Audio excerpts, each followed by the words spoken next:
everybody, it's David coming to you today from Fort Lauderdale, Florida. Getting ready to hop on a cruise ship down to South America for a couple of weeks. And just wanted to review Lesson 6, preview Lesson 7, the final lesson in the class. I always say this, and it's kind of odd, but these classes in 7 weeks always fly by for me. I'm sure they don't for you. I'm sure it's a longer process for you, but I've really enjoyed getting to meet you all over the last few weeks. And for those of you who this is the second class you've had, you start off with 601. Glad to have you finish up Lesson 2, or Course 2 with me.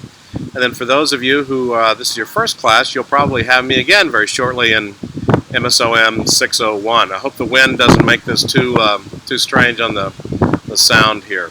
But let's review Lesson 6 and then preview Lesson 7 as we go forward here, okay?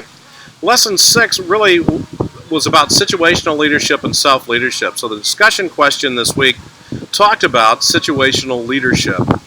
And there are 3 different areas of situational leadership that Blanchard talked about, that many of you talked about in the discussion board as well.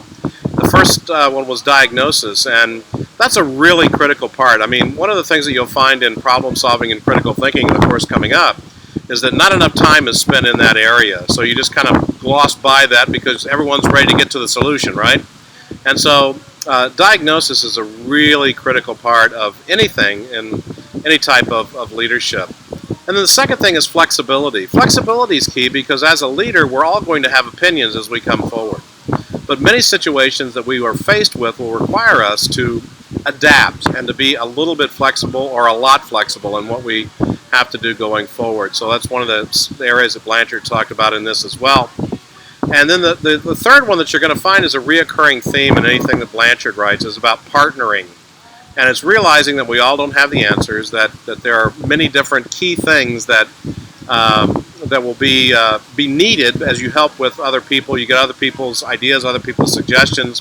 As a leader, you're ultimately responsible in many cases to make the final decision on those.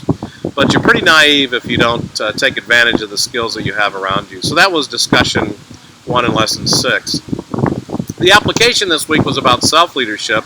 And the 3 areas that Blanchard had there, the first one was challenge assumed constraints.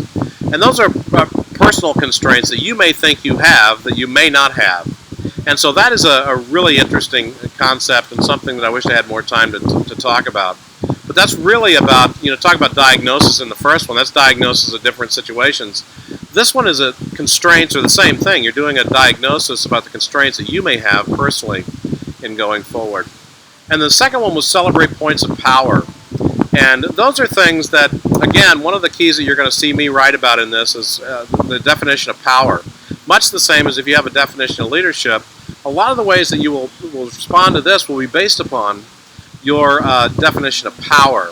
And power is not, as I define it, is more the power of influence, not necessarily the power of force as you look at that going forward. And again, the way that you'll answer that question depends a lot on how you define power. And then finally, collaborate for success. That goes back to situational leadership on the partnering perspective.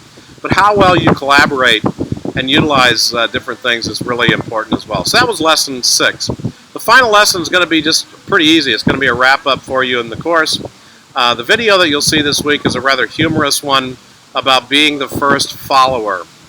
And, questions that you may have is, can you be a leader if you don't have any followers? Interesting, right? But take a look at that. I'm always interested to see the comments on the discussion boards on that one. And then the application this week is, again, a personal application. I just want to have you crawl back into it and see what the last 7 weeks has meant to you from your approach to leadership. Has servant leadership impacted you in any way? If so, please share that with me. Again, you can be as transparent as you like on those. All right. Well, it's been a joy. It's been a privilege having you in the first class, or having you in this class. And I always tell students this: if there's anything that I can ever do outside of this class or anything else, please contact me. You have my cell phone. You have my email and things like that. I always enjoy staying connected with students after the course is over. Again, if there's anything based upon my experience you think I can help you with, please contact me. I'd love to chat with you further. All right? Have a wasquy wabbit. Have a great week. Talk to you soon. Oh, maybe not talk to you soon, but some of you in 601 coming up, I'll talk with you soon. All right? Take care.